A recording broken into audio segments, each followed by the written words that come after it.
Sound Envision.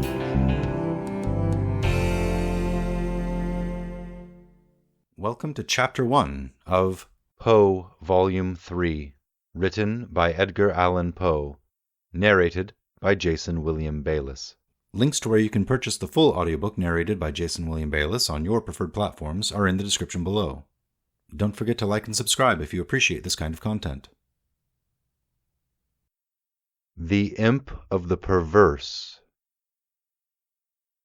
In the consideration of the faculties and impulses of the prima mobilia of the human soul, the phrenologists have failed to make room for a propensity which, although obviously existing as a radical, primitive, irreducible sentiment, has been equally overlooked by all the moralists who have preceded them.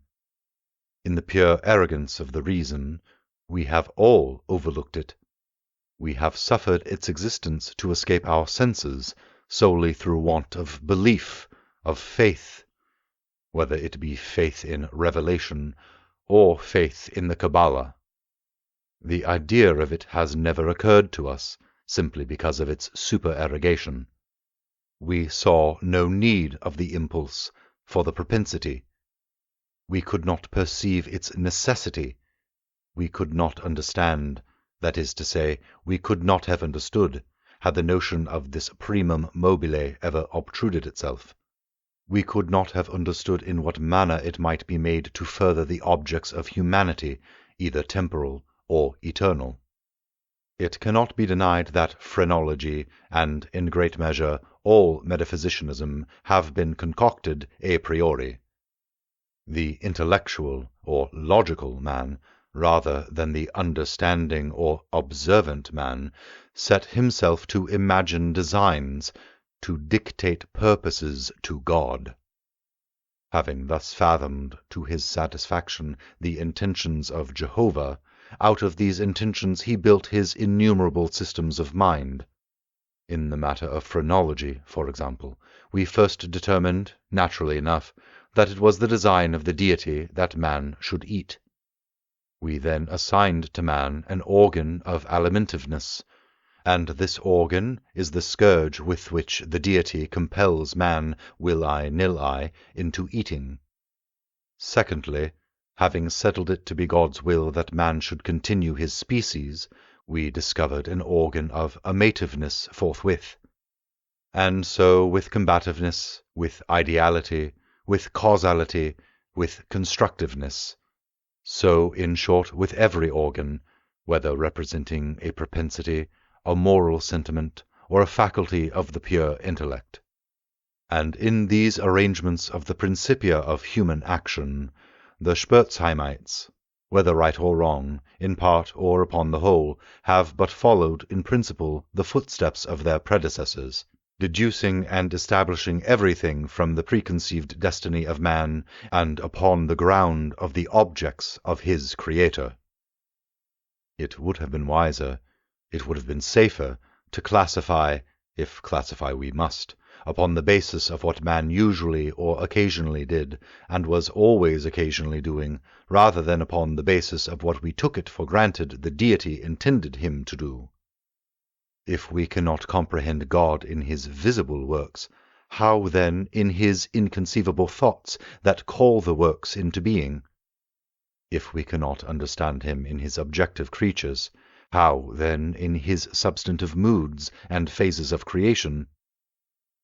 Induction, a posteriori, would have brought phrenology to admit, as an innate and primitive principle of human action, a paradoxical something which we may call perverseness, for want of a more characteristic term. In the sense I intend, it is, in fact, a mobile without motive, a motive not motiviert. Through its promptings we act without comprehensible object, or, if this shall be understood as a contradiction in terms, we may so far modify the proposition as to say that through its promptings we act for the reason that we should not. In theory, no reason can be more unreasonable, but, in fact, there is none more strong. With certain minds, under certain conditions, it becomes absolutely irresistible. I am not more certain that I breathe than that the assurance of the wrong or error of any action is often the one unconquerable force which impels us, and alone impels us to its prosecution. Nor will this overwhelming tendency to do wrong for the wrong's sake admit of analysis or resolution into ulterior elements. It is a radical, a primitive impulse, elementary. It will be said, I am aware, that when we persist in acts because we feel we should not persist in them, our conduct is but a modification of that which ordinarily springs from the combativeness of phrenology. But a glance will show the fallacy of this idea. The phrenological combativeness has for its essence the necessity of self-defense. It is our safeguard against injury. Its principle regards our well-being, and thus the desire to be well is excited simultaneously with its development. It follows that the desire to be well must be excited simultaneously with any principle which shall be merely a modification of combativeness, but in the case of that something which I term perverseness, the desire to be well is not only not aroused, but a strongly antagonistical sentiment exists. An appeal to one's own heart is, after all, the best reply to the sophistry just noticed. No one who trustingly consults and thoroughly questions his own soul will be disposed to deny the entire radicalness of the propensity in question. It is not more incomprehensible than distinctive. There lives no man who at some period has not been tormented, for example, by an earnest desire to tantalize a listener by circumlocution. The speaker is aware that he displeases, he has every intention to please, he is usually curt, precise, and clear. The most laconic and luminous language is struggling for utterance upon his tongue. It is only with difficulty that he restrains himself from giving it flow. He dreads and deprecates the anger of him whom he addresses. Yet the thought strikes him that by certain involutions and parentheses this anger may be engendered. That single thought is enough. The impulse increases to a wish, the wish to a desire, the desire to an uncontrollable longing, and the longing, to the deep regret and mortification of the speaker and in defiance of all consequences, is indulged. We have a task before us which must be speedily performed. We know that it will be ruinous to make delay. The most important crisis of our life calls, trumpet-tongued, for immediate energy and action. We glow, we are consumed with eagerness to commence the work, with the anticipation of whose glorious result our whole souls are on fire. It must, it shall be undertaken today, and yet we put it off until tomorrow. And why? There is no answer, except that we feel perverse, using the word with no comprehension of the principle. Tomorrow arrives, and with it a more impatient anxiety to do our duty. But with this very increase of anxiety arrives also a nameless, a positively fearful, because unfathomable, craving for delay. This craving gathers strength as the moments fly. The last hour for action is at hand. We tremble with the violence of the conflict within us, of the definite with the indefinite, of the substance with the shadow. But if the contest have proceeded thus far, it is the shadow which prevails. We struggle in vain. The clock strikes, and is the knell of our welfare. At the same time, it is the chanticleer note to the ghost that has so long overawed us. It flies, it disappears, we are free. The old energy returns. We will labor now. Alas, it is too late. We stand upon the brink of a precipice. We peer into the abyss.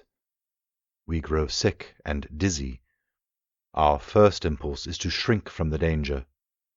Unaccountably we remain.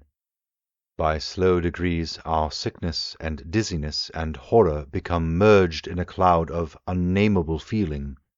By gradations, still more imperceptible, this cloud assumes shape, as did the vapour from the bottle out of which arose the genius in the Arabian Nights. But out of this our cloud upon the precipice's edge there grows into palpability a shape far more terrible than any genius or any demon of a tale, and yet it is but a thought, although a fearful one, and one which chills the very marrow of our bones with the fierceness of the delight of its horror. It is merely the idea of what would be our sensations during the sweeping precipitancy of a fall from such a height.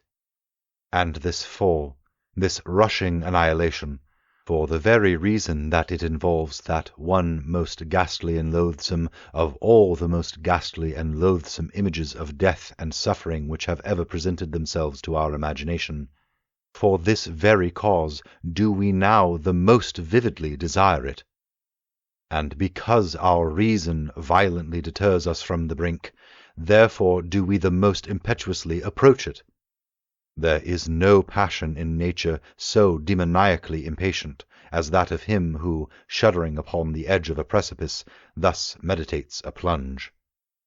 To indulge for a moment in any attempt at thought is to be inevitably lost, for reflection but urges us to forbear, and therefore it is, I say, that we cannot. If there be no friendly arm to check us, or if we fail in a sudden effort to prostrate ourselves backward from the abyss, we plunge and are destroyed. Examine these similar actions as we will, we shall find them resulting solely from the spirit of the perverse. We perpetrate them because we feel that we should not. Beyond or behind this there is no intelligible principle, and we might indeed deem this perverseness a direct instigation of the arch-fiend, were it not occasionally known to operate in the furtherance of good. I have said thus much, that in some measure I may answer your question, that I may explain to you why I am here, that I may assign to you something that shall have at least the faint aspect of a cause for my wearing these fetters, and for my tenanting this cell of the condemned. Check the links in the description to see where you can purchase the full audiobook. Thank you for joining me for Chapter 1, and I hope to meet you again for Chapter 2.